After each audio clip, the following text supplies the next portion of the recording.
Buenas tardes. Good afternoon. Muchas gracias. Thank you very much.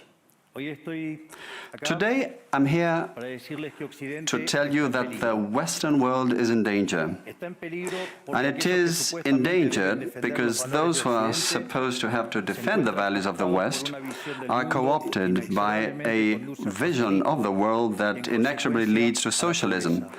and thereby to poverty. Lamentablemente, Unfortunately, en las últimas in décadas, recent decades, motivados por algunos deseos motivated impulsantes de by querer some ayudar al well-meaning prójimo y otros por el deseo de individuals pertenecer a una willing casta to help privilegiada, others, and others motivated by the wish to belong to a privileged caste, the main leaders of the Western world have abandoned the model of freedom for different versions of what we call collectivism.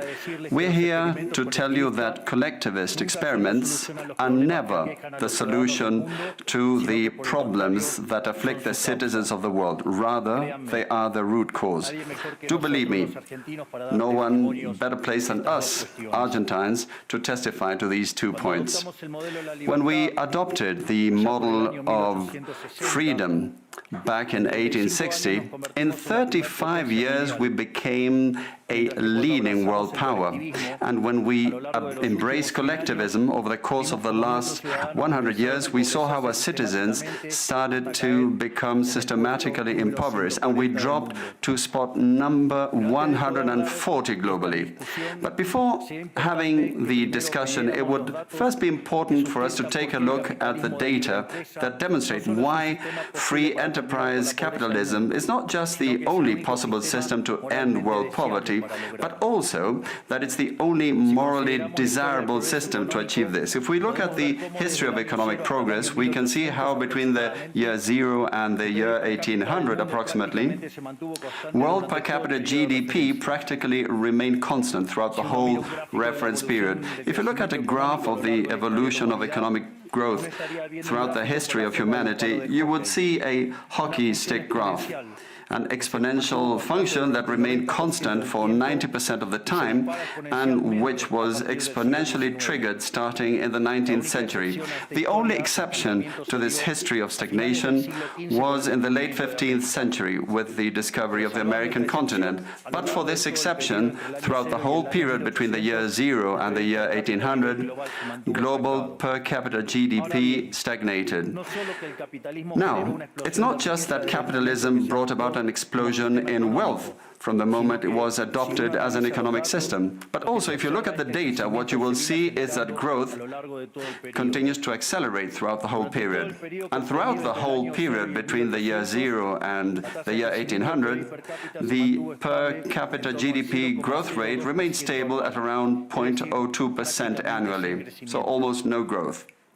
Starting in the 19th century, with the Industrial Revolution, the compound annual growth rate was 0.66%. And at that rate, in order to double per capita GDP, you would need some 107 years. Now, if you look at the period between the year 1900 and the year 1950, the growth rate accelerated to 1.66% a year. So you no longer need 107 years to double per capita GDP, but 66. And if you take the period between 1950 and the year 2000, you will see that the growth rate was 2.1%. Again, the CAGR, which would mean that in only 33 years we could double the world's per capita GDP.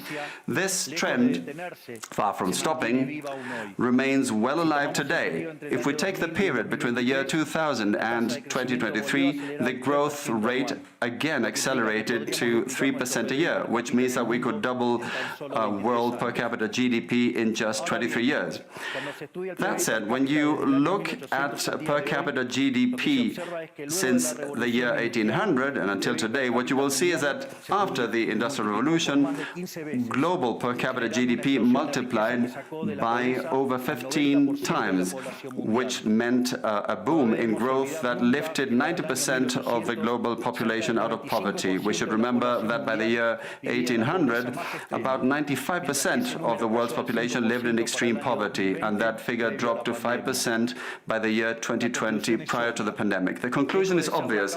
Far from being the cause of our problems, free trade capitalism as an economic system is the only instrument we have to end hunger, poverty, and extreme poverty across our planet. The empirical evidence is unquestionable. Therefore, since there is no doubt that free enterprise capitalism is superior in productive terms, the left-wing doxa has attacked capitalism, alleging matters of morality, saying, that's what the detractors claim, that it's unjust. They say that capitalism is evil because it's individualistic, and that collectivism is good because it's altruistic, of course, with the money of others. So they therefore advocate for social justice. But this concept, which in the developed world became fashionable in recent times, in my country has been a constant in political discourse for over 80 years. The problem is that social justice is not just, and it doesn't contribute either to the general well-being. Quite on the contrary, it's an intrinsically unfair idea because it's violent. It's unjust because the state is financed through tax, and taxes are collected coercively. Or can any one of us say that they voluntarily pay taxes? Which means that the state is financed through coercion, and that the higher the tax burden, the higher the coercion, and the lower the freedom. Those who promote social justice, the advocates, start with the idea that the whole economy is a pie that can be shared differently. But that pie is not a given. It's wealth that is generated in what Israel Kirzner, for instance, calls a market discovery process. If the goods or services offered by a business are not wanted, the business will fail unless it adapts to what the market is demanding. If they make a good quality product at an attractive price, they will do well and produce more. So the market is a discovery process in which the capitalists will find the right path as they move forward. But if the state punishes capitalists when they're successful and gets in the way of the discovery process, they will destroy their incentives, and the consequence is that they will produce less, the pie will be smaller, and this will harm society as a whole. Collectivism, by inhibiting these discovery processes and hindering the appropriation of discoveries, ends up binding the hands of entrepreneurs and prevents them from offering better goods and services at a better price. So how come that academia, international organizations, economic theory and politics demonize an economic system that has not only lifted out of extreme poverty 90% of the world's population, but has continued to do this faster and faster, and this is morally superior and just. Thanks to free trade capitalism, it is to be seen that the world is now living its best moment. Never in all of mankind's or humanity's history has there been a time of more prosperity than today. This is true for all. The world of today has more freedom, is rich, is more peaceful and prosperous. And this is particularly true for countries that have more freedom and have economic freedom and respect the property rights of individuals, because countries that have more freedom are 12 times richer than those that are repressed, and the lowest decile in terms of distribution in free countries are better off than 90% of the population of repressed countries, and poverty is 25 times lower, and extreme poverty is 50 times lower. And citizens in free countries live 25% longer than citizens in repressed countries. Now, what is it that we mean when we talk about libertarianism? And let me quote the words of the greatest authority on freedom in Argentina, Professor Alberto Venegas Lech Jr., who says that libertarianism is the unrestricted respect for the life project of others, based on the principle of non-aggression, in defense of the right to life, liberty and property.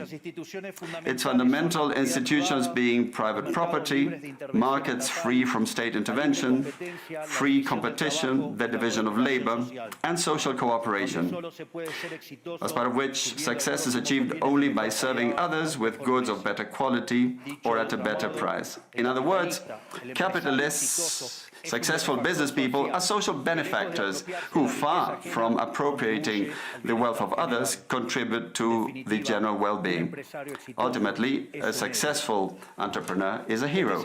And this is the model that we are advocating for the Argentina of the future, a model based on the fundamental principles of libertarianism, the defense of life, of freedom, and of property.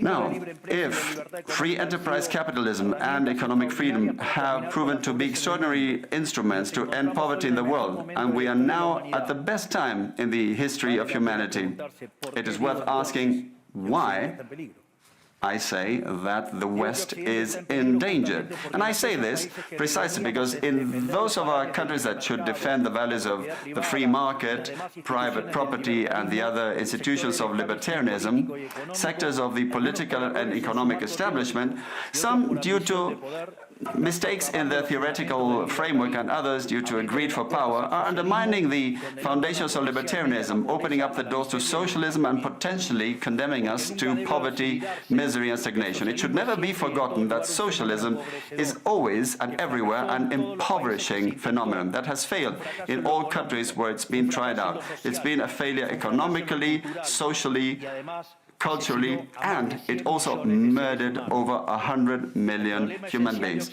The essential problem in the West today is not just that we need to come to grips with those who, even after the fall of the Berlin Wall and the overwhelming empirical evidence, continue to advocate for impoverishing socialism. But there's also our own leaders, thinkers, and academics who, relying on a misguided theoretical framework, undermine the fundamentals of the system that has given us the greatest expansion of wealth and prosperity in our history. The theoretical framework to which I refer is that of neoclassical economic theory, which designs a set of instruments that unwillingly, or without meaning to, ends up serving the intervention by the state, socialism, and social degradation. The problem with neoclassicals is that the model they fell in love with does not map reality, so they put down their mistakes to supposed market failures rather than reviewing the premises of the model. On the pretext of a supposed market failure, regulations are introduced which only create distortions in the price system, prevent economic calculus, and therefore also prevent saving, investment, and growth. This problem lies mainly in the fact that not even supposedly libertarian economists understand what the market is, because if they did understand, it would quickly be seen that it's impossible for there to be something along the lines of market failures. The market is not a mere graph describing a curve of supply and demand. The market is a mechanism for social cooperation where you voluntarily exchange ownership rights. Therefore, based on this definition, talking about a market failure is an oxymoron. There are no market failures. If transactions are voluntary, the only context in which there can be a market failure is if there is coercion. And the only one that is able to coerce generally is the state, which holds a monopoly on violence. Consequently, if someone considers that there is a market failure, I would suggest that they check to see if the state intervention involved. And if they find that that's not the case, I would suggest that they check again, because obviously there's a mistake. Market failures do not exist. An example of these so-called market failures described by the neoclassicals are the concentrated structures of the economy. However, without increasing returns to scale functions, whose counterpart are the concentrated structures of the economy, we couldn't possibly explain economic growth since the year 1800 until today. Isn't this interesting? Since the year 1800 onwards, with population multiplying by 8 or 9 times, per capita GDP grown by over 15 times. So there are growing returns, which took extreme poverty from 95% to 5%. However, the presence of growing returns involves concentrated structures, what we would call a monopoly. How come then that something that has generated so much well-being for the neoclassical theory is a market failure? Neoclassical economists think outside of the box. When the model fails, you shouldn't get angry with reality, but rather with the model and change it. The dilemma faced by the neoclassical model is that they say they wish to perfect the functioning of the market by attacking what they consider to be failures. But in so doing, they don't just open up the doors to socialism, but also go against economic growth. An example, regulating monopolies, destroying their profits and destroying growing returns automatically would destroy economic growth. In other words, whenever you want to correct a supposed market failure inexorably, as a result of not knowing what the market is, or as a result of having fallen in love with a failed model, you are opening up the doors to socialism and condemning people to poverty. However, faced with the theoretical demonstration that state intervention is harmful and the empirical evidence that it has failed couldn't have been otherwise, the solution to be proposed by collectivists is not greater freedom, but rather greater regulation, which creates a downward spiral of regulations until we're all poorer and the life of all of us depends on a bureaucrat sitting in a luxury office. Given the dismal failure of collectivist models and the undeniable advances in the free world, socialists were forced to change their agenda. They left behind the class struggle based on the economic system and replaced this with other supposed social conflicts which are just as harmful to life as a community and to economic growth. The first of these new battles was the ridiculous and unnatural fight between man and woman. Libertarianism already provides for equality of the sexes. The cornerstone of our creed says that all humans are created equal, that we all have the same unalienable rights granted by the Creator, including life, freedom, and ownership. All that this radical feminism agenda has led to is greater state intervention to hinder the economic process, giving a job to bureaucrats who have not contributed anything to society. Examples, ministries of women or international organizations devoted to promoting this agenda. Another conflict presented by socialists is that of humans against nature, claiming that we human beings damage the planet, which should be protected at all costs, even going as far as advocating for population control mechanisms or the bloody abortion agenda. Unfortunately, these harmful ideas have taken a strong hold in our society.